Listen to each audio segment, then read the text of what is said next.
Supreme court ने upheld भी किया। एनफोर्समेंट डायरेक्टरेट की सारी पावर्स को, सारी शक्तियों को सुप्रीम कोर्ट ने अपहेल्ड किया।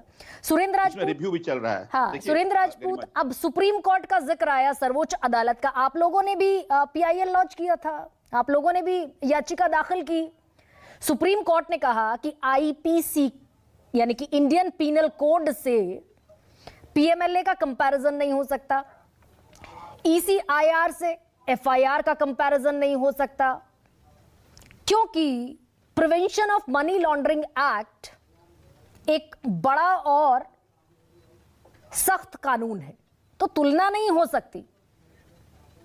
तो ये विक्टिमाइजेशन जो विपक्ष करता है, या तो कह दे विपक्ष कि सारी कार्रवाइयां नाजायज हैं, फिर वो 309 करोड़ कहीं से मिलता है, 49 करोड़ कहीं से मिलता है।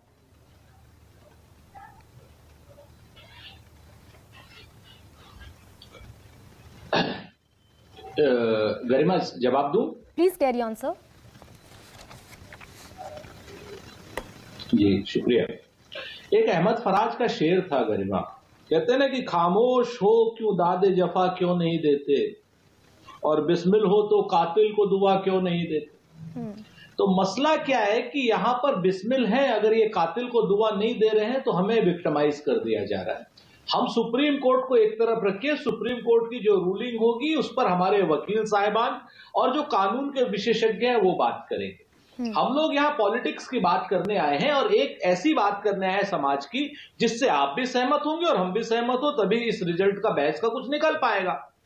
आप भी इस बात को मानेंगी कि साहब कोई भी आदमी हो जिसके खिलाफ कोई कार्रवाई हो, उसका स्वागत होना चाहिए कानून में, लेकिन इसके साथ साथ जांच एजेंसियों की भी जिम्मेवारी है, और वर्तमान सरकार की भी जिम्मेवारी जो FIR करती है, ED पे जाती है, CD पे जाती है, IT पे जाती है, या क्या नाम किसी और एजेंसी पर जाती है, कि वो टाइम बाउंड कार्रवाई करे।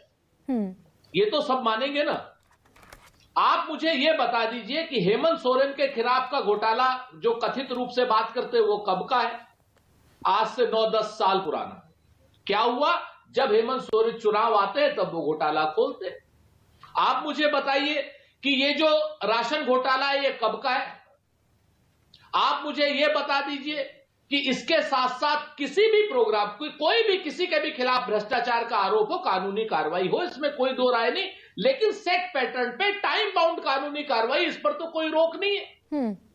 जब ये सारी की सारी कार्रवाई तेज होती है, जब एकनाथ शिंदे और उसके विधायक जो होते हैं वो भाजपा के सदस्य नहीं होते हैं, या क्या नाम उद्धव ठाकरे के साथ होते हैं, तब उनके 100 करोड़ के, 200 करोड़ के, 5000 करोड़ के, 60,000 करोड़ के सारे क्या नाम वो जब्त होते हैं, 27 MLA के नोटिस जाते हैं। और जैसे ही वो भाजपा के साथ सरकार बना लेते हैं, उस दिन के बाद वो सारे नोटिस भी बंद हो जाते हैं और उनकी कार्रवाई भी बंद हो जाती है।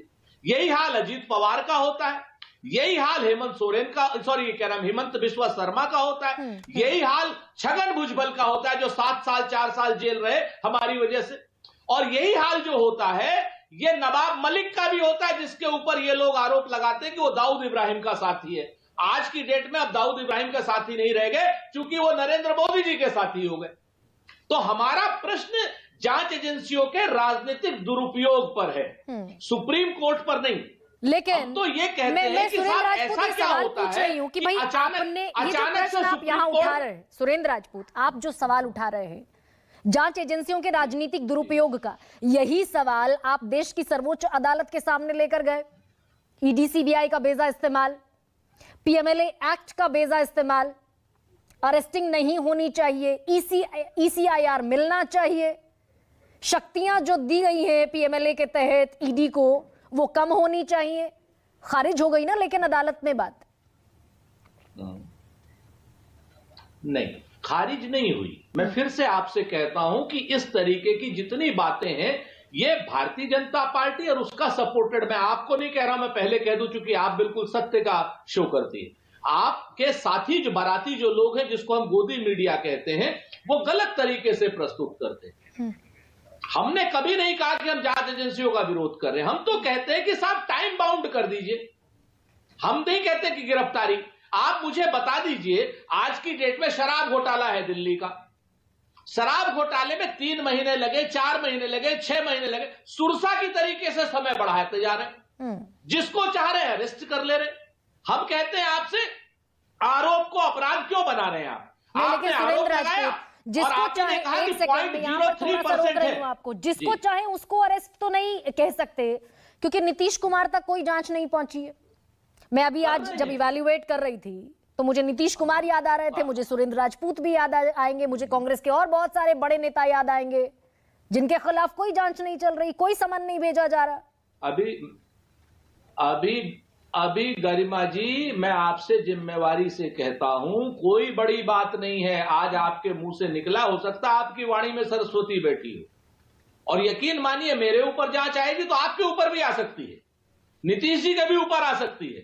रीजन क्या है कि ये जब ये कहते हैं ना पीएमएलए कोर्ट, पीएमएलए उसमें कानून में कि साहब एक्यूज्ड की जिम्मेवारी है वो अपने आप को निरपराध साबित करे, जेल में रहेगा कैसे साबित करेगा? और साथ में कह देते अभी तो कुछ गवाहियां बाकी हैं। सुप्रीम कोर्ट ने जो डांट लगाई है नवाब मलिक के, और सुप्रीम कोर्ट ने जो डांट लगाई है संजय राउत के उसमें कि जमानत देने के मामले में, ये कभी चर्चा नहीं होती।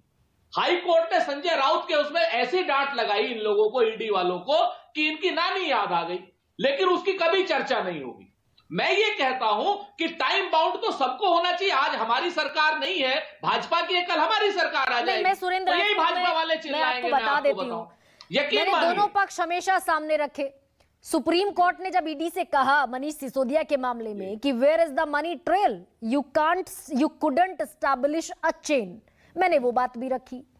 और मैंने वो बात भी रखी कि कन्विक्शन रेट ईडी का 0.5% है 2022 तक।